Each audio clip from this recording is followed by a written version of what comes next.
Good morning sir. నా పేరు వీరమ్మ. నేను బ్రీత్ ఫ్రీ ఫుల్ టైమ్ ఎడ్యుకేటర్‌ని నిజామాబాద్ హెడ్ క్వార్టర్. సో, ఈరోజు నేనేంటంటే ఆస్తమా అనేది ఏంటనేది నేను మీకు ఎక్స్‌ప్లెయిన్ చేస్తాను. సో, మెయిన్‌గా ఆస్తమా అనేది ఏంటంటే అదొక లంగ్ డిసీజ్ అన్నమాట. అందులో మెయిన్‌గా 3 ఉంటాయి. ABC of asthma. సో, ఏ అంటే హైపర్ రెస్పాన్సివ్‌నెస్, బి అంటే బ్లాంక్ ప్లాజమ్ అండ్ సి అంటే క్రానిక్ ఇన్‌ఫ్లమేషన్. సో, మెయిన్‌గా వీటిలో ఏమవుతదంటే నార్మల్‌గా మనకి లంగ్స్‌లో ఉండే ఎయిర్‌వేస్ అనేది నార్మల్ ఎయిర్‌వేస్ ఇలా ఉంటాయి మనకి.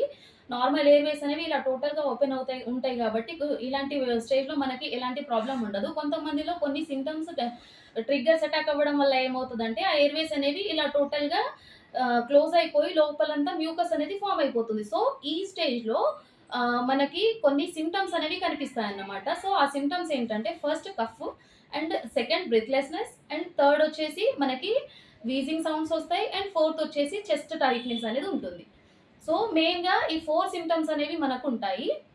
సో, ఇవి ఎందుకొస్తాయి? ఈ ఆస్తమా అనేది దేని వల్ల అటాక్ అవుతుందంటే, మెయిన్‌గా మనకేంటంటే ఫస్ట్ వెదర్ చేంజ్ వల్ల అవుతుంది ఒకటి.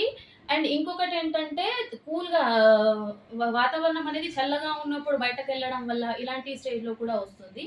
అండ్ కొంతమందికి ఏమవుతదంటే మనకి బయట పొల్యూషన్ వల్ల వస్తుంది. అంటే దుమ్ము, ధూళి ఇలాంటివి పీల్చుకున్నప్పుడు వస్తది. అండ్ ఇంకొంతమందికి ఎలా వస్తది చల్లగా ఏదైనా పడని ఫుడ్ ఐటెమ్స్ ఏమైనా తిన్నా కూడా లేదు అనంటే చెట్ల నుంచి వచ్చే పుప్పొడి రేణువుల వల్ల అండ్ ఇంకొకటి ఇంట్లో మనం పెంచుకునే పెట్స్ ఉంటాయి గదా!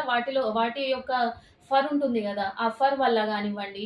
అండ్ కొంతమందికి ఫ్యామిలీ హిస్టరీ అంటే ఎవరికైనా మన ఫ్యామిలీలో ఎవరికైనా ఆస్తమా అనేది ఉంటే అది మనకి కూడా వచ్చే ఛాన్సెస్ అనేవి ఉంటాయి. సో, జెనెటిక్‌గా కూడా ఆస్తమా అనేది వచ్చే ఛాన్సెస్ ఉంటాయి మనకి.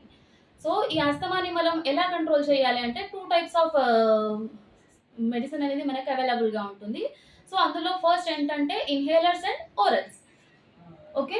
సో, ఇన్‌హేలర్స్ అండ్ ఓరల్స్ మధ్య డిఫరెన్స్ ఏంటి? ఏవైనా వేసుకోవచ్చు కదా అనంటే, ఫస్ట్ ఇన్‌హేలర్స్ ఏంటంటే, ఇన్‌హేలర్స్ అనేవి మనకి తీసుకున్నప్పుడు డైరెక్ట్ పీల్చుకుంటాం. పీల్చుకునే మందులు కాబట్టి డైరెక్ట్ అవి మనకి లంగ్స్‌కెళ్తాయి. సో, మనకి రిలాక్సేషన్ అనేది తొందరగా వస్తుంది. అండ్ అందులో చాలా తక్కువ డోస్ ఉండడం వల్ల సైడ్ ఎఫెక్ట్స్ అనేవి కూడా 0 ఉంటాయి మనకి. అండ్ దాంతో పాటు తొందరగా రిలీఫ్ అనేది వస్తుంది. అండ్ ఓరల్స్‌ని గనక మనం చూసుకున్నట్లయితే ఓరల్స్‌లో మనకి చాలా హై డోస్ ఉంటుంది. సో, హై డోస్ ఉండడం వల్ల ఏమవుతది, అది మనకి ఫస్ట్ డైరెక్ట్ లంగ్స్‌కెళ్ళదు. ఫస్ట్ అన్ని బాడీ పార్ట్స్‌కెళ్ళిన తర్వాత లంగ్స్‌కెళ్తుంది. సో, అది మనకి లంగ్స్‌కి వెళ్ళడానికి టైం పడతది గాబట్టి, తొందరగా రిలాక్సేషన్ ఉండదు. లేట్ రిలాక్సేషన్ ఉంటది. అండ్ దాంతో పాటు వేరే వేరే ఆర్గాన్స్ పైన దాని సైడ్ ఎఫెక్ట్స్ అనేవి పడే ఛాన్సెస్ కూడా ఉంటాయి.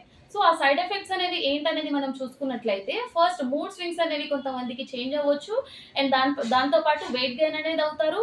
అండ్ బీపీ, షుగర్ అలాంటివి వచ్చే ఛాన్సెస్ ఉంటాయి. కొంతమందిలో heart stroke and brain stroke ఇలాంటివి వచ్చే ఛాన్సెస్ కూడా ఉంటాయి. సో, ఇలాంటి కొన్ని డిసడ్వాంటేజెస్ అనేవి మనకి ఓరల్స్ వల్ల వస్తాయన్నమాట. ఓకే.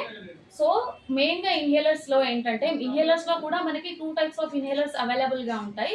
ఒకటి రిలీవర్స్ అండ్ కంట్రోలర్స్. సో, రిలీవర్స్‌ని ఎందుకు వాడతాం మనము అనంటే, ఎప్పుడైతే మనకి ఆస్తమా అనేది తీవ్ర స్థాయిలో ఉంటుంది. అంటే ఎక్కువగా ఉంటుందో, అంటే అప్పటికప్పుడు రిలాక్సేషన్ కోసం మాత్రమే మనము సారీ రిలీవర్స్‌ని వాడతాం. అంటే జస్ట్ టెంపరవరీ అన్నమాట. టెంపరవరీగా అప్పటికప్పుడు తొందరగా అప్పటి స్టేజ్‌ని మాత్రమే రిలాక్సేషన్ ఉంచడం కోసం రిలీవర్స్‌ని వాడతాం. అదే కంట్రోలర్స్ ఎందుకు వాడతాం అనంటే, డాక్టర్ ఎలా అయితే ప్రిస్క్రైబ్ చేస్తారో అది మనకి లైఫ్ టైమ్ వాడాల్సొస్తుంది. డాక్టర్ అనేది ఎలా మనకి ప్రిస్క్రైబ్ చేస్తారో అలా డాక్టర్ సజెషన్స్‌ని బట్టి దాన్ని మనము కంటిన్యూగా వాడాల్సొస్తుంది.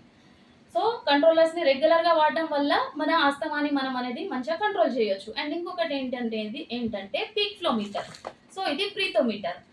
బ్రీతోమీటర్ అన్నమాట. సో, ఈ బ్రీతోమీటర్ ఎందుకు యూజ్ అవుతది అనంటే, మనము డైలీ మన స్టేజ్ అంటే మనము ఇన్‌హేలర్స్ వాడుతున్నాం. అవి ఎంతవరకు మనకి ఎఫెక్ట్ అవుతున్నాయి. అంటే మన ఆస్తమా స్టేజ్ అనేది తగ్గుతుందా? లేదా పెరుగుతుందా? అంటే ఎవ్రీ డే మనకి చెకప్ కోసం అన్నమాట. ఎవ్రీ డే మనము హాస్పిటల్‌కొచ్చి చెక్ చేసుకోవడం కష్టమవుతుంది కాబట్టి మనకి ఇది ఇంటి దగ్గర ఉండే మనము చెక్ చేసుకోవడానికి యూజ్ అవుతది. దీనివల్ల ఏంటంటే మనకి ఎప్పటికప్పుడు మన ఆస్తమా స్టేజ్ అనేది ఎలా ఉంది? మనం వాడుతున్న ఇన్‌హేలర్స్ ఎంత వరకు మనకి వర్క్ చేస్తున్నాయనేది తెలుస్తది. అండ్ దాంతో పాటు ట్రిగ్గర్స్ ఏవైనా మళ్ళీ మనము తీసుకున్నా కూడా మన ఆస్తమా అనేది ఎక్కువ రీడింగ్ వచ్చిందనుకోండి, అప్పుడు మనం వెంటనే డాక్టర్‌ని వెళ్లి కూడా కన్సల్ట్ చేయొచ్చు. సో, సింపుల్‌గా చెప్పాలంటే ఏంటంటే మనము మన డయాబెటిస్‌ని చెక్ చేసుకోవడానికి గ్లూకోమీటర్ అండ్ అలాగే ఫీవర్‌ని తెలుసుకోవడానికి మనం థర్మామీటర్ ఎలా అయితే యూజ్ చేస్తామో, అదే విధంగా ఆస్తమాని మానిటర్ చేయడం కోసం మనము ఈ బ్రీతోమీటర్‌ని యూజ్ చేస్తామనమాట. సో, ఇప్పుడు మన ఆస్తమాని మనం ఎలా కంట్రోల్ చేసుకోవచ్చు అనేది చూద్దాం. నార్మల్‌గా ఏం లేదు. ఫస్ట్ మనం ఇన్‌హేలర్స్ అనేవి డాక్టర్ ఎలా ప్రిస్క్రైబ్ చేస్తే అలా మనము కంటిన్యూగా వాడాల్సొస్తుంది. అండ్ దానితో పాటు మనకున్న ట్రిగ్గర్స్ ఏవైతే ఉన్నాయో ఆ ట్రిగ్గర్స్‌ని మనము అవాయిడ్ చేయాలి. అండ్ దాంతో పాటు మన డైట్ ప్లాన్ అనేది కూడా కొంచెం మనం చేంజ్ చేసుకుంటూ ఉండాలి. అండ్ డైలీ మనం వాకింగ్ చేయడము అండ్ బయటకి ఎక్కడికైనా వెళ్ళినప్పుడు మనము ప్రికాషన్స్ అన్నీ తీసుకోవడం అంటే మాస్క్ పెట్టుకోవడము, చెవులకు దూది అలా చల్లటి గాలి పోకుండా దూది పెట్టుకోవడం. ఇలాంటి చిన్న చిన్న ప్రికాషన్స్ వాడడం వల్ల ప్రికాషన్స్ అనేవి మనం తీసుకోవడం వల్ల ఈ చిన్న చిన్నవి అవాయిడ్ చేయడం వల్ల మన ఆస్తమాని మనము ఈజీగా దాన్ని లీడ్ చేయొచ్చు. మనం హ్యాపీ లైఫ్‌ని లీడ్ చేయొచ్చు. Thank you so